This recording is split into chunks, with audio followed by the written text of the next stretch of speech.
Hello, everybody. I'm Rudrani, and welcome to Spotlight Sessions podcast. My guest today is extremely talented. He's a force to reckon with. His contribution to the Indian film industry is massive. Producer, actor, director, of course, and if you all don't know, also a singer, by the way. I'm talking about Prithviraj Sukumaran. Thank you for doing this. Thank you so much. Great to be here. I'm so excited to be doing this. You are a force to reckon with, besides the various hats that you clearly don. I know you come from a family where they're actors. They've worked in the industry. They've seen everything. Does that help when you see them having those conversations when you're growing up? When you see the kind of content that they want to do, is that a part of how you look at films and the world around you? I did not grow up in a very filmy household. I know it sounds a bit like an oxymoron given that my dad was an actor and my mother is an actress, but my brother and myself, we were not exposed to that side of life a lot.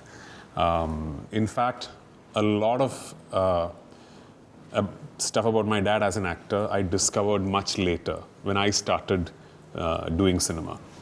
So no, cinema is not something that we speak about a lot at home. So the answer would be no. I, in a lot of ways, am an accidental actor as well, like I'm an accidental director, because I never wanted to be an actor. I didn't grow up wanting to be an actor. In that way, I was very privileged because my first opportunity was handed to me. And I did that like a summer job across one summer vacation when I was in university. And, that film went on to become a huge success. And then I started enjoying what I'm doing. And that's how the whole acting career spanned out for me. So, for me, no, nothing about cinema is based on what I grew up with or what I saw or heard growing up. It's all something that happened at a much later stage of my life. And given how it's gone over the last 25 years or so, I'm glad that it did, because I don't think there would be anything else in the world that I would rather be doing than cinema. I know I'm romanticizing this, but was there a moment that you remember when you knew that you fell in love with movies? It can be a film, it can be a moment. This is going to sound a bit shallow, but actually what really made me fall in love with cinema is the success. And when I say the success, what I mean is the realization of how powerful the medium is. I think it was my fourth or fifth film. It's a film called Velitra, directed by Bhadran sir and produced by Goodnight Mohan sir.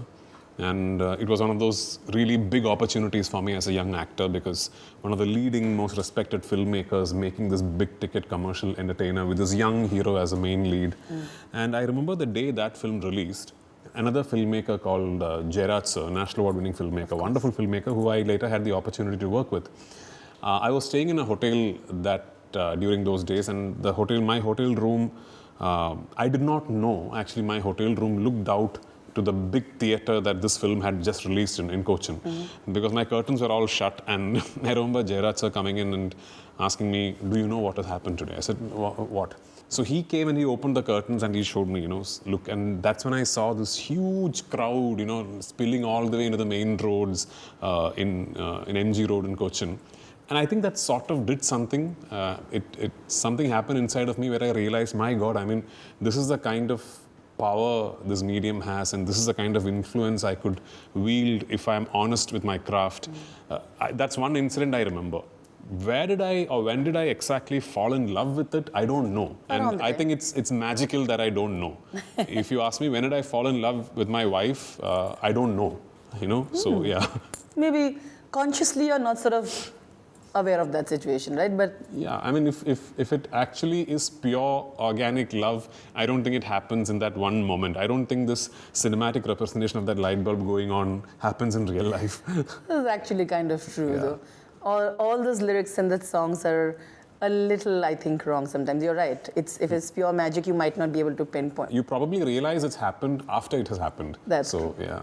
Because you said this, I want to understand. A lot of your films, you kind of do films that kind of want to say something and also become successful.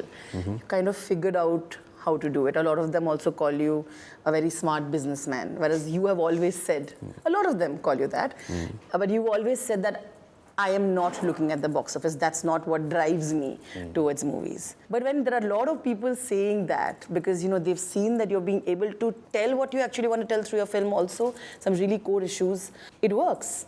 So I want to say, do you think you're a smart businessman? The perception seems to be that. And how do you explain this? Why is it so important for you that it just can't be mass? There has to be something more than that.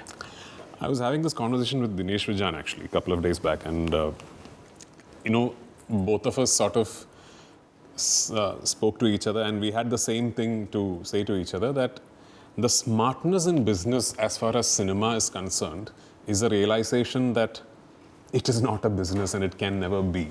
Yeah, I mean, you be judicious about what projects you select and how much money you want to spend on what you're doing and all that. But the real trick is in the stark realization that money is only a byproduct. Cinema is something where as you create something, you cannot be thinking of it. You cannot be thinking of your BTLs and ATLs and all that. You can just honestly select a script and make it the best possible way you can. And you will go wrong multiple times. You will go wrong. If you're lucky, you'll land at a safe place. But as far as cinema is concerned, money is always a byproduct. It should never be, and it can never be your end goal. So if I'm a smart businessman, then it is because I've realized that at a very young age. Does that mean I will not go wrong? Not at all. I'll go wrong. And why do I go wrong? Because I keep trying. I want to do different stuff, and I hope, I find success in between all this. So no, I don't analyze it as much as you make it out to be. Sure. For me, the next film I do is the next script that appeals to me. Sure.